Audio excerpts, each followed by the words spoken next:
اعوذ باللہ من الشیطان الرجیم بسم اللہ الرحمن الرحیم سیرت النبی صلی اللہ علیہ وسلم درود شریف پڑھ اللہ وصلی علی محمد وعلی آل محمد کما صلیت علی ابراہیم وعلی آل ابراہیم انک حمید مجید اللهم بارک علی محمد وعلی آل محمد کما بارکت علی ابراہیم وعلی آل ابراہیم انک حمید مجید۔ یہ جو حضور صلی اللہ علیہ وسلم کی آمد سے پہلے کا واقعہ چل رہا ہے، یعنی مکہ کا حال کس طرح تھا۔ وہاں پہ مکہ میں نہ جانے کتنے انقلابات آئے اور گزر گئے، نہ جانے کتنی نسلیں آئیں اور مٹ گئیں، نہ جانے کتنے قومیں حکمراں ہوئے اور بے دخل ہو گئیں، یہاں تک کہ باغ ڈور کسی کے ہاتھ میں آئی۔ یہ کلاب کے بیٹے تھے اور اسماعیلی خاندان سے تھے۔ قریشی رشتہ داروں اور عزیزوں نے بھی ساتھ دیا اور ہر طرح ان کی مدد کی۔ مکہ میں اب تک خیمے ہی خیمے تھے، عمارتوں کا نام و نشان نہ تھا۔ کسی میں یہ ہمت نہ تھی کہ سرزمین کعبہ میں کوئی گھر تعمیر کرے یا کوئی عمارت بنوائے جو بیت اللہ سے اونچی ہو۔ قسی پہلے شخص ہیں جنہوں نے یہ ہمت کی، انہوں نے ایک عمارت بنوائی جس کا نام دار الندوہ رکھا۔ وہاں وہ اشراف مکہ کو جمع کرتے، بیٹھ کر شہری مسائل پر غور کرتے، اہم معاملات میں ان سے مشورہ لیتے، وہیں پر مقدمات کے فیصلے ہوتے، شادی بیاہ کے مسائل طے ہوتے۔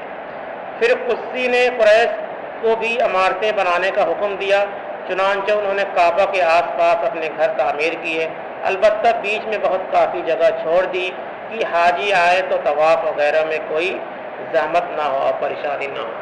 قسی اپنے دور میں کئی بڑے بڑے کام کیے جو ایک زمانے تک یادگار رہے۔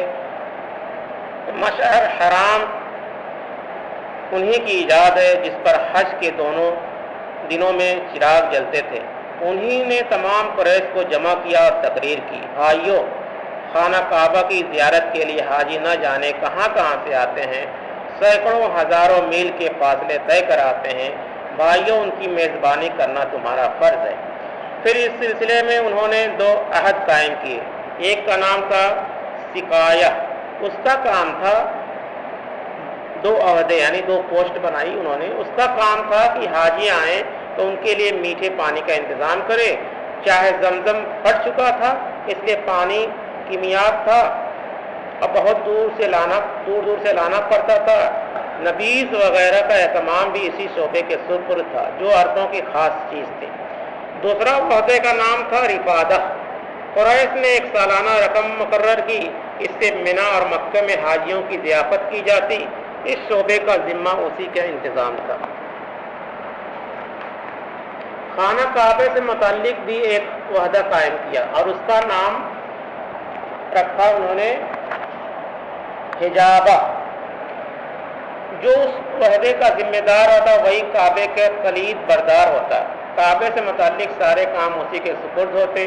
کوئی کعبے کے اندر جانا چاہتا تو پہلے اس سے اجازت لے لیتا، اس کی اجازت کے بغیر اندر جانا منع تھا۔ یہ تینوں عہدے عربوں کے نزدیک بہت محترم تھے۔ بعد میں ان عہدوں کو اتنی اہمیت حاصل ہو گئی کہ اگر کسی کو ان میں سے کوئی عہدہ مل جاتا یا کسی عہدے میں دوسرے کا شریک ہو جاتا تو مارے خوشی کے پھولا نہ سمجھتا گویا کسی اقلیم کی بادشاہیت مل گئی ہو۔ قسی نے ان سارے عہدوں کو اپنے لیے مخصوص کر رکھا۔ یہ عہدے تو حج اور کعبہ سے متعلق تھے، ان کے علاوہ اور بھی کئی عہدے تھے جو سب قسی کے ہاتھ میں تھے۔ پھر جب قسی بوڑھے ہو گئے، ساری ذمہ داریوں کا بار اٹھانا دشوار ہو گیا تو یہ تینوں عہدے عبدالدار کے سپرد کر دیے۔ یہ قسی کے سب سے بڑے بیٹے تھے۔ بعد میں یہ عہدے عبدالدار سے ان کے بیٹوں میں منتقل ہو گئے، یعنی قسی کے ایک اور بیٹے تھے عبد مناف، اور ان کی اولاد اصور سوف میں عبدالدار کی اولاد سے بڑی ہوئی تھی۔ انہوں نے فیصلہ کر لیا کہ چچیرے بھائیوں سے ان کا عہدہ کو چھیننے کا۔ چنانچہ بڑی کشمکش رہی۔ خاندان عبدالدار نے عہدے حوالے کرنے سے انکار کر دیا اور جنگ کی تیاریاں شروع ہو گئیں، لیکن پھر صلح ہو گئی اور طے ہوا کہ یہ عہدے دونوں میں تقسیم ہو جائیں۔ تقسیم ہوئی تو آل مناف کے حصے میں سقایہ اور رفادہ آیا۔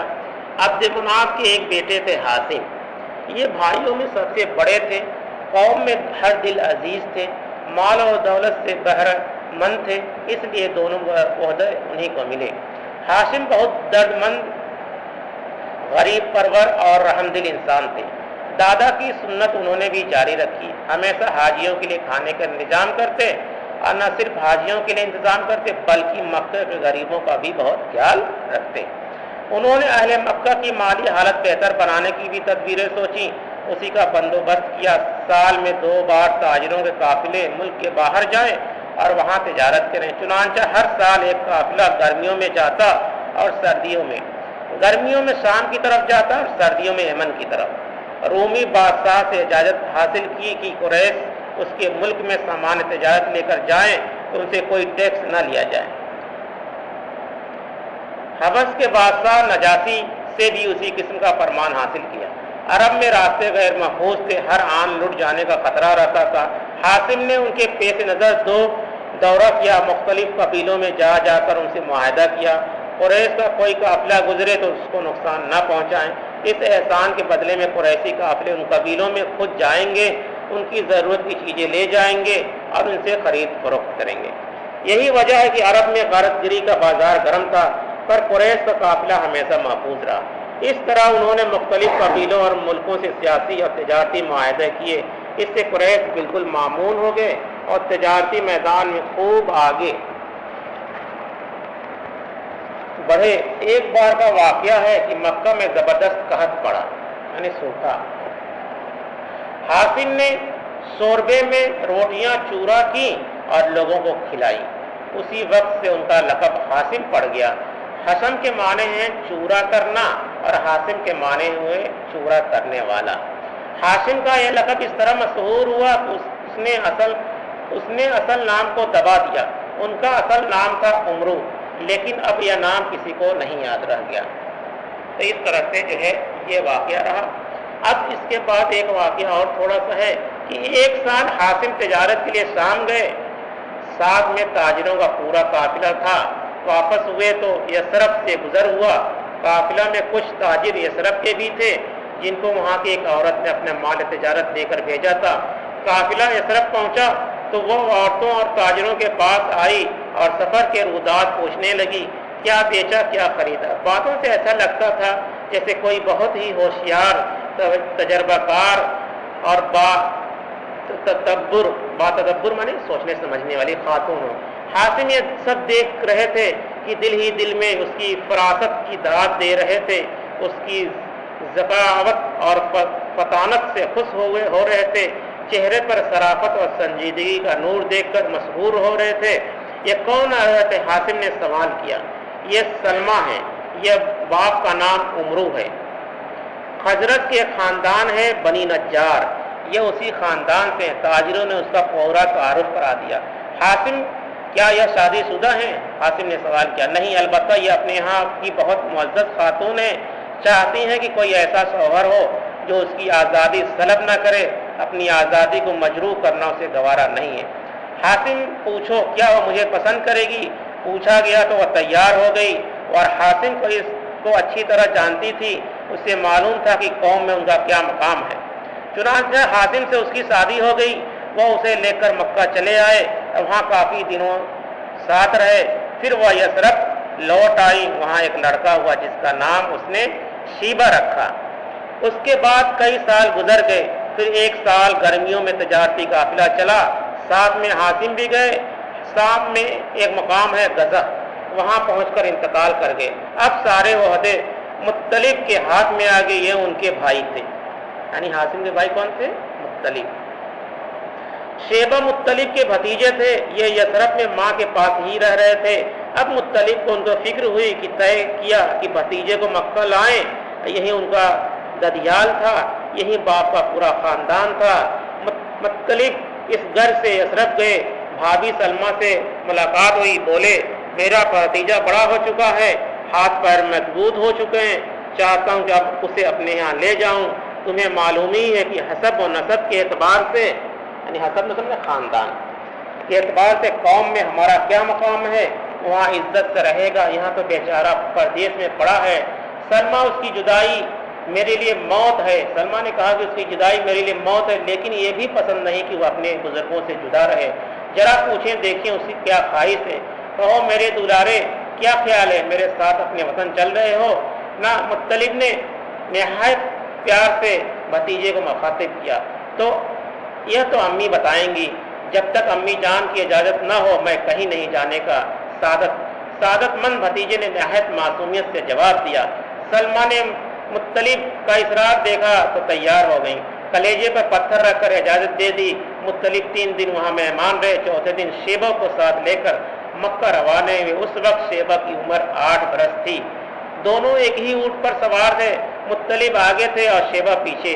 مکہ میں داخل ہو گئے تو لوگوں کو گمان ہوا کہ مطلب کا غلام ہے، کہیں باہر سے لے کر آ رہے ہیں. دیکھتے ہی شور مچایا، مطلب غلام لائے ہیں، کیا تم نے عبد المطلب یعنی مطلب کا غلام دیکھا ہے؟